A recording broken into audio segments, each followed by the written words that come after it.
नमस्कार, मैं रवीश कुमार। उत्तराखंड में गढ़वाल लोकसभा की सीट को लेकर चर्चा चल पड़ी है। इस सीट से बीजेपी के उम्मीदवार अनिल बलूनी चुनाव लड़ रहे हैं, जो राज्यसभा सांसद भी रहे हैं और बीजेपी में मीडिया के प्रभारी भी। अनिल बलूनी के सामने हैं कांग्रेस के गणेश गोदियाल। जब से बीजेपी के प्रदेश अध्यक्ष महेंद्र भट्ट जोशीमठ में जनता के बीच बलूनी के लिए वोट मांगते हुए रो पड़े, तब से ये चर्चा और चल पड़ी कि कहीं बलूनी की सीट फंस तो नहीं गई है। जब जोशीमठ के मकानों में दरारें आई थीं और लोग विरोध प्रदर्शन कर रहे थे, तब महेंद्र भट्ट ने कहा था कि इनके पीछे माओवादी ताकते हैं। बीजेपी के प्रदेश अध्यक्ष भी मतदाताओं के सामने हाथ जोड़कर रोने लग गए और पार्टी की पूरी मशीनरी अगर प्रचार में उतार दी जाए, तब लोग उस उम्मीदवार के बारे में चर्चा करेंगे ही जो बलूनी को टक्कर दे रहा है। हाथ जोड़ के विनती, मेरी हाथ जोड़ के विनती आप सब लोगों से, जोशीमठ से सर्वाधिक मतों से आपने अनिल जी को जिताना है। बहुत बहुत धन्यवाद। क्या कांग्रेस के उम्मीदवार गणेश गोदियाल अनिल बलूनी को टक्कर दे पाएंगे? जिस वक्त में कांग्रेस के बड़े बड़े दिग्गज चुनाव लड़ने से पीछे हट गए, गणेश गोदियाल चुनाव लड़ने के लिए तैयार होते हैं और वो भी अनिल बलूनी के सामने। इस सवाल से जुड़ी उत्सुकता ने गढ़वाल लोकसभा की सीट को चर्चित कर दिया है।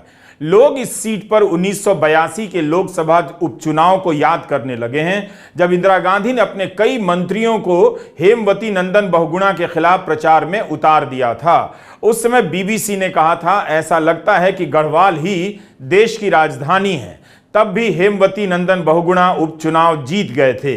यह वो सीट थी जहां पहली बार फर्जीवाड़े के कारण चुनाव रद्द हुआ और दोबारा चुनाव कराया गया, जिसमें बहुगुणा जीत गए। लोग बहुगुणा का चुनाव आज इसलिए याद कर रहे हैं कि इस बार बीजेपी ने अनिल बलूनी के लिए कई महत्वपूर्ण नेताओं को उतार दिया है प्रचार के लिए। इसी तरह टिहरी में बेरोजगार संघ के अध्यक्ष बॉबी पवार बीजेपी की उम्मीदवार रानी माला राज्य लक्ष्मी शाह को टक्कर दे रहे हैं। बेरोजगार संघ के अध्यक्ष के पास हौसला ही हो सकता है। बीजेपी की तरह मानव संसाधन और आर्थिक संसाधन तो बिल्कुल नहीं होगा।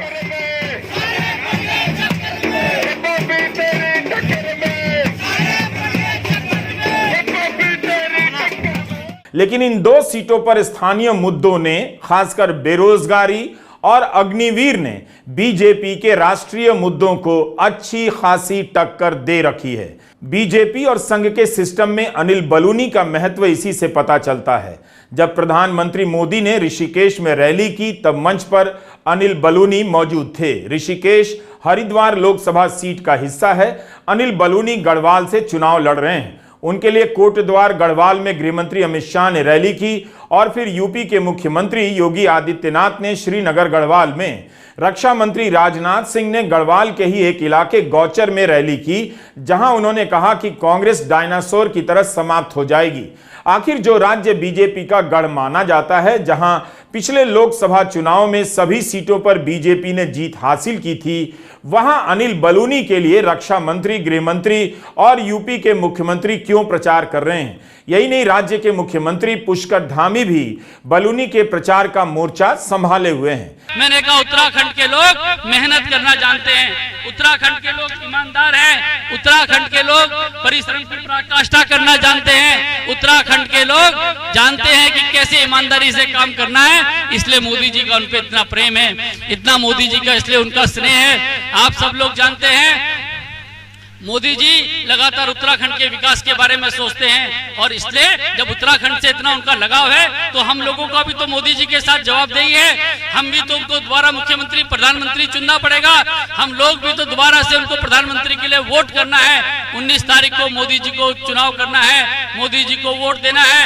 आप एक बटन यहाँ अनिल बलूनी के नाम पे, कमल के बटन पे दबाएंगे, सीधा वोट दिल्ली में मोदी जी के अकाउंट पे चले जाएगा और मोदी जी प्रधानमंत्री बनेंगे।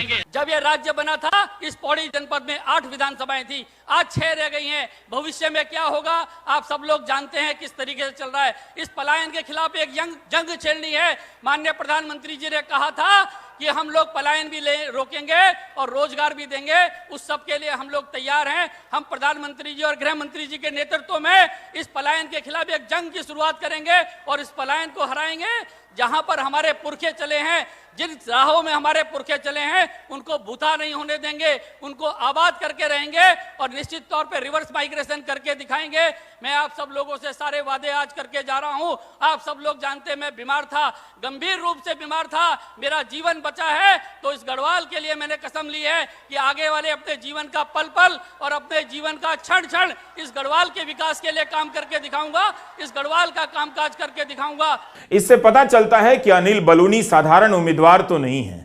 अगर नतीजे में कुछ भी ऊपर नीचे हो गया तो उत्तराखंड में बीजेपी की जीत का रंग उतर सकता है।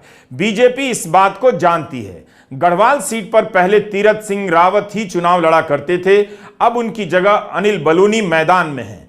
अनिल बलूनी के बारे में कहा जाता है कि वे खास किस्म के प्रवक्ता हैं, ऐसे प्रवक्ता जो प्रवक्ता होते हुए भी मीडिया में कम दिखते हैं। गणेश गोदियाल कांग्रेस के उम्मीदवार हैं, प्रदेश कांग्रेस के पूर्व अध्यक्ष रहे हैं और इनकी छवि खांटी नेता की रही है।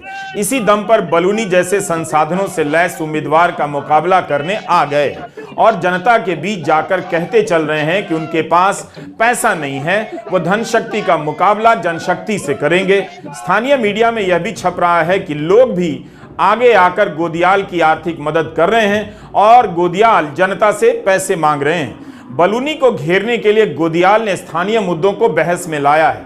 अपने भाषणों में गणेश गोदियाल ने बेरोजगारी और अग्निपथ स्कीम जैसे मुद्दों को बार बार उठा रहे हैं। उत्तराखंड से बड़ी संख्या में नौजवान सेना में भर्ती होते हैं।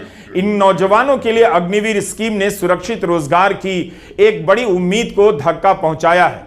गोदियाल इसीलिए अग्निवीर के मुद्दे को आगे रखते हैं। बलूनी के लिए अग्निवीर पर जवाब देना मुश्किल हो जाता है क्योंकि उनके प्रचार में उतरे राजनाथ सिंह खुद इस स्कीम के पक्ष में बार बार बयान देते रहे। मेरे भाई बंधु ये मुल्क में चौड़ भाषण नहीं चाहे और मैं जखुंबटी खास से शुरू होया मैं वखुंबटी की बात बोलना चाहूँ। मुद्दा तो तमाम छे, मुद्दा तो नौकरी चा, बेरोजगारी चा, महंगाई चा, अग्निवीर योजना चा, तमाम मुद्दा छे। लेकिन ये तमाम मुद्दों का बाद जो सबसे बड़ा मुद्दा एक मित्र लग रहा वो यो था कि भाई मैं पोरबटी बोलो छो कि मित्र मदद कर दिया, मित्र जिता दिया और तुम्हारा का रिश्ता यो है कि हम आसपास लोग छा, पड़ोसी छा और मैं खान बोल। बीजेपी के घोषणा पत्र में इसका जिक्र ही नहीं है कि अग्निवीर योजना वापस ली जाएगी। कांग्रेस ने अपने मैनिफेस्टो में कह दिया है कि अगर सरकार बनाने का मौका मिला तो अग्निवीर योजना ही समाप्त कर देंगे। साथ ही बीजेपी के घोषणा पत्र में कितनों को सरकारी नौकरियां दी जाएंगी इसका जिक्र नहीं है, संख्या का बिल्कुल जिक्र नहीं। जिस तरह से कांग्रेस ने 30 लाख खाली पदों को भरने का वादा किया है। इसके अलावा उत्तराखंड में अंकिता भंडारी हत्याकांड भी बड़ा राजनीतिक मुद्दा बन गया है। 2022 में अंकिता भंडारी की हत्या हुई थी। क्या इस बार अंकिता भंडारी हत्याकांड का मुद्दा बीजेपी को चुनौती दे सकता है? इस घटना में भाजपा नेता और प्रदेश की सरकार में मंत्री विनोद आर्या के बेटे पुलकित आर्या पर अंकिता को धक्का देकर मार डालने का आरोप लगा था। दिसंबर 2023 में भी पुलकित आर्या की बेल याचिका हाई कोर्ट द्वारा खारिज कर दी गई। इस मामले में लगातार रिपोर्टिंग करने वाले पत्रकार आशुतोष नेगी को राज्य पुलिस ने मार्च महीने में गिरफ्तार कर लिया। गणेश गोदियाल अंकिता भंडारी की हत्या का मामला उठाते जा रहे हैं। मुद्दे हमेशा चुनाव में लोकहित के होते हैं, लेकिन इस चुनाव में जिन मुद्दों को लेकर मैं इस चुनाव में उतरा हूं वो उत्तराखंड की अस्मिता से जुड़े हुए मुद्दे हैं। हमें बहुत दुख है इस बात का कि जिस प्रकार से अंकिता भंडारी हत्याकांड में भारतीय जनता पार्टी के नेताओं के नाम सामने आए और सत्ताधारी पक्ष ने अपने नेताओं के खिलाफ कार्रवाई नहीं की, उन नेताओं का बचाव किया, ये हमें शर्मसार करता है। ये हमारे मुद्दे हैं। हमें अच्छे दिन का वादा किया गया था, लेकिन अच्छे दिनों के बजाय हमारी फ़ौज की नौकरी में जाने के जो अवसर थे उनको समाप्त कर दिया गया। अग्निवीर योजना लाई गई। ये हमारे मुद्दे हैं। हमारे मुद्दे हैं कि कहा गया था कि गैस का सिलेंडर जो 60 साल में कांग्रेस के शासन में रहते हुए 470 रुपये पहुँचा, वो गैस का सिलेंडर इस 10 साल में 1200 रुपये पार कर गया है। तो ये सब महंगाई मुद्दा है, बेरोजगारी मुद्दा है। 80% हमारा उत्तराखंड का युवा बेरोजगार है, ये मुद्दा है। अंकिता भंडारी मुद्दा है। तमाम ऐसी बातें हैं कि जो निश्चित रूप में मुद्दा है। और जहाँ तक धर्म की बात है भारतीय जनता पार्टी कहती है कि धर्म खतरे में है। असल में धर्म खतरे में नहीं है, इनकी कुर्सी खतरे में है। और जब इनको कुर्सी खतरे में नजर आती है तो ये धर्म का राग अलापने लगते हैं। हमारे धर्म को कोई खतरा नहीं। गोदियाल खुद को गढ़वाल का बेटा कहते हैं और बलूनी को बाहरी, लेकिन इस मुद्दे को वे दूसरी तरह से रखते हैं। जैसे इस पोस्टर में लिखा गया है कि दिल्ली वाले उत्तराखंड के मुद्दे पर हमेशा चुप रहे हैं। इसमें जोशीमठ, आपदा, पेपर लीक, अग्निवीर और अंकिता भंडारी का जिक्र है। जब गोदियाल नामांकन भरने गए तब लोगों का हुजूम उनके साथ चल पड़ा। भीड़ बलूनी के नामांकन में भी थी, लेकिन जिस तरह बलूनी के लिए मुख्यमंत्री से लेकर गृहमंत्री तक प्रचार कर रहे हैं, कांग्रेस के बड़े नेताओं में प्रियंका गांधी ही प्रचार करने आईं। इसके बाद भी गोदियाल ने अपना मोर्चा खुद ही संभाल रखा है। गोदियाल उस समय में उत्तराखंड में भाजपा से लोहा ले रहे हैं जब कांग्रेस के हरीश रावत और प्रीतम सिंह जैसे वरिष्ठ नेताओं ने चुनाव लड़ने से मना कर दिया। गोदियाल के समर्थन में कांग्रेस पार्टी उस तरह से उतरी हुई नहीं बताई जाती है जैसे बलूनी के लिए भाजपा एकजुट हो गई है। उनके सामने भाजपा का ऐसा तंत्र है जिसमें मंदिर से लेकर मोदी और मीडिया तक का आत्मविश्वास शामिल है। उनकी ताकत धन शक्ति है, उनकी ताकत उनके स्टार प्रचारक हैं, लेकिन हमारी ताकत हमारा विचार है। और मैंने अपने लोगों से कहा है कि जहाँ जहाँ उनकी धन शक्ति का प्रयोग कर कर वो लोगों को बरगलाना चाहते हों, वहाँ आप मेरा विचार पहुँचा दीजिए। और इस दुनिया में सबसे बड़ी ताकत विचार की ताकत होती है। जहाँ मेरा विचार पहुँचेगा वहाँ उनकी धन शक्ति और उनकी शराब की शक्ति तहस नहस हो जाएगी। तो मेरा विचार हमारे कार्यकर्ता आम लोगों तक पहुँचा रहे हैं, और ये विचार जब वहाँ तक पूरी तरह पहुँच जाएगा तो मुझे पूरा यकीन है कि मेरा ये चुनाव अभियान उनके चुनाव अभियान से बिल्कुल अलग है। उन्हें अपने नेताओं पर विश्वास है, मुझे अपने विचार पर विश्वास है। उन्हें अपने धन शक्ति पर विश्वास है, मुझे आम आदमी। जोशीमठ की घटना आपको याद होगी। लोगों के घर में दरारें आने लगी थीं, रात रात भर धरना प्रदर्शन होता था। सरकार ने हस्तक्षेप करने में देर कर दी और आंदोलन बड़ा हो गया। जोशीमठ गढ़वाल का ही हिस्सा है। तब जोशीमठ के लोगों ने आरोप लगाया था कि उन्हें चुप रहने के लिए धमकाया जा रहा है, विरोध करने पर माओवादी कहा जा रहा है। अनिल बलूनी ने भी पूरा जोर लगा दिया है। 15 अप्रैल को 17 जनसंपर्क कार्यक्रम उन्होंने किया है। इस सूची को देखिए, देखकर लगेगा कि चुनाव प्रचार कितना मुश्किल काम है। सुबह 9:30 बजे से लेकर शाम 6:30 बजे तक 17 सभाओं का यह कार्यक्रम है। आधे आधे घंटे के अंतर पर सभाएं हैं, कहीं कहीं तो 15 मिनट के अंतर पर सभाएं तय थी। अब आप सोच लीजिए कि कितना कम बोलते होंगे। जहां बोलने पहुंचते होंगे, बोलते ही चलने के लिए रवाना हो जाते होंगे। हाई प्रोफाइल नेता होने के कारण अनिल बलूनी के प्रचार पोस्टर बता रहे हैं कि उनके प्रचार में कौन कौन आया है। बलूनी के बारे में कहा जा रहा है कि उन्हें अचानक जमीन पर भेज दिया गया, जबकि उनके पास जमीनी राजनीति का अनुभव नहीं। उन्हें अमित शाह और प्रधानमंत्री मोदी का पुराना करीबी बताया जाता है। भाजपा के वरिष्ठ नेता सुंदर सिंह भंडारी के भी करीबी रहे हैं। गढ़वाल सीट पर गणेश गोदियाल और अनिल बलूनी से ज्यादा स्थानीय मुद्दों का मुकाबला है। एक तरफ अग्निवीर है, बेरोजगारी, पेपर लीक और अंकिता भंडारी हत्याकांड जैसे स्थानीय मुद्दे हैं, तो दूसरी तरफ नरेंद्र मोदी की छवि, राम मंदिर, यूनिफॉर्म सिविल कोड और 370 जैसे राष्ट्रीय मुद्दे हैं। सवाल है, क्या अनिल बलूनी अग्निवीर के मुद्दे को हरा देंगे? गणेश गोदियाल ने अभी तक हार नहीं मानी है। वे लड़ रहे हैं।